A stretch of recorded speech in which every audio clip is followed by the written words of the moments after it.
Dani Alves, nosso site traz uma reportagem exclusiva sobre este assunto.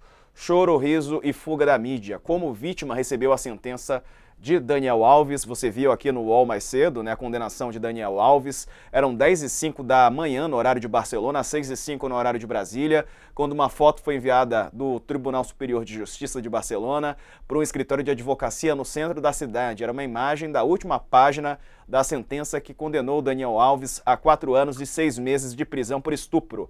A foto foi enviada por Davi Sais, procurador e representante da mulher que acusava o Daniel Alves no tribunal, recebida por Esther Garcia Lopes, advogada. Esther abriu a foto, deu a notícia para a cliente, que estava na mesma sala, a poucos metros de distância. As duas optaram por não ir ao tribunal ouvir a sentença pessoalmente. A primeira reação dela, da vítima, foi repetir 3 vezes a mesma frase de 3 palavras. Acreditaram em mim, acreditaram em mim, acreditaram em mim. Cris, para a vítima, né? É muito difícil todo esse processo, quer dizer, ela, como estava ouvindo a Andréa Sadio mais cedo, ela falou algo forte até, que foi, a vítima é condenada para a vida toda, né, a ficar com essa marca. Daniel Alves foi condenado a 4 anos e 6 meses de prisão, teve toda também uma influência do Neymar, né, da família do Neymar, que pagou uma quantia. Lá na lei da Espanha tem essa redução de pena mediante a essa contribuição financeira, quer dizer, para o estuprador que tem dinheiro fica mais fácil, né, tem a pena reduzida, para aquele que não tem fica mais tempo na cadeia, enfim, mas é a lei espanhola e o Daniel Alves foi culpado, né, foi julgado culpado. Diego, é muito comovente essa reação da vítima e, para mim, que cubro casos de violência sexual, reverbera exatamente em outras cenas, assim, me leva a outras cenas que eu já vi, inclusive no caso do João de Deus. O caso do João de Deus era um caso que estourou em 2018, mas os abusos remontavam a 40 anos, 4 décadas de violências sexuais. E mesmo com 320 mulheres denunciando ele ao Ministério Público e à Polícia Civil, ainda assim as mulheres não tinham certeza de que elas iam ser levadas a sério, de que elas iam ser acreditadas. E foi a reação. A mesma reação quando saiu a primeira condenação dele, porque a condenação é um atestado que a justiça te dá de que ela acredita em você. Você não estava louca, não estava mentindo, não é sua culpa, você não precisa ter vergonha, não precisa ter medo. Porque a reação das mulheres quando elas sofrem uma violência sexual, em comum, todas elas têm esses 3 sentimentos.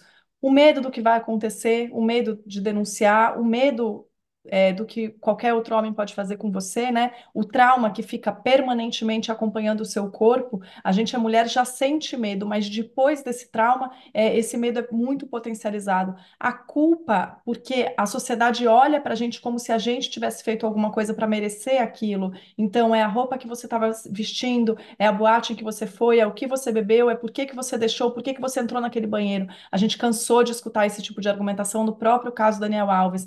Ah, mas ela entrou ali. Então, esse é esse recado de que não é porque ela estava lá existindo naquela boate, bebendo e se divertindo, e mesmo se ela tivesse entrado por livre e espontânea vontade no banheiro, o que de fato ela conta que não aconteceu, ela não sabia que ela estava entrando num banheiro com ele, nada disso é autorização para relação sexual. E, além disso, sobre esses 2 sentimentos, ainda paira a vergonha, né?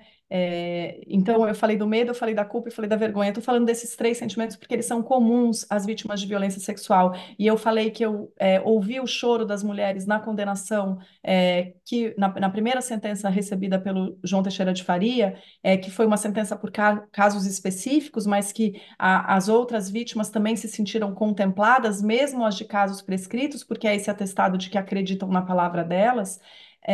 Eu não tive a mesma sorte em vários outros casos que eu cobri, em que as vítimas foram desacreditadas, humilhadas e os algozes foram absolvidos. E isso é algo muito grave que acontece frequentemente no Brasil, e todo mundo que estuda violência sexual sabe que os violadores sexuais agem, em sua maioria, mais de uma vez. Então, quando você encarcera, você pune um violador sexual de um caso, você está protegendo outras mulheres também. Então, essa menina com essa coragem, essa menina que tem 20 e poucos anos, que foi estuprada por um sujeito poderoso, rico, 20 anos mais velho, famoso, perto dos amigos dele. Então, quer dizer, ela estava numa situação de grande vulnerabilidade. Ela enfrentou um julgamento acompanhado publicamente. Ela teve o seu nome, o seu rosto, o seu corpo expostos nas redes sociais pela família dele, porque era para ser tudo mantido em sigilo, também numa tentativa de humilhação, e eles fizeram isso, Diego, porque eles sabem que isso cola, esse discurso de que ela estava querendo se aproveitar dele porque ele tem dinheiro,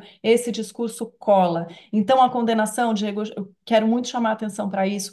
Muita gente, assim, a reação coletiva, digamos, tem muita. Claro que ainda tem gente descredibilizando ela mesmo assim, mas de outro lado, tem muita gente que acredita nela reclamando da condenação pequena. O 4 anos e meio é pouco. Sim, é pouco, mas hoje é dia da gente discutir Daniel Alves, um jogador brasileiro com o maior número de títulos mundiais, 42 títulos, celebrizado, rico.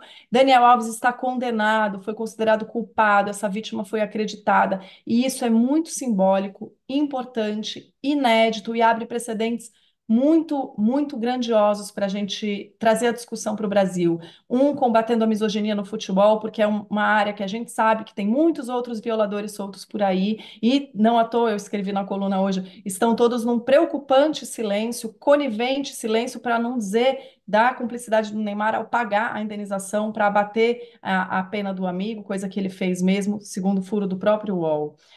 Então, isso é a primeira coisa. A segunda coisa é a discussão do consentimento. A sentença dada contra o Daniel Alves hoje é exemplar na discussão do consentimento, e ela atesta também que, apesar dessa vítima ter sofrido violência física e ter tido lesões aparentes, isso nem seria necessário, porque se ela não concordou em ter a relação sexual, ela foi estuprada. O consentimento tem que ser dado o tempo inteiro.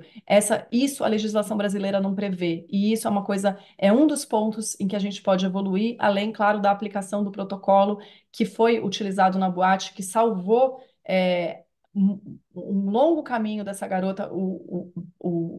A rápida resposta da segurança foi o que fez a cama, digamos, para que ele fosse condenado prontamente, agilmente. Então, a gente espera ver também aqui no Brasil que um protocolo que recentemente aprovado no final do ano passado seja implementado de fato, que as boates, as casas noturnas, as casas de espetáculo tenham um pronto atendimento a essas mulheres e não façam o que vem fazendo ao longo dos anos, escondendo imagens de câmera de segurança, abandonando essas mulheres e protegendo esses algozes que gastam muito dinheiro nesses lugares.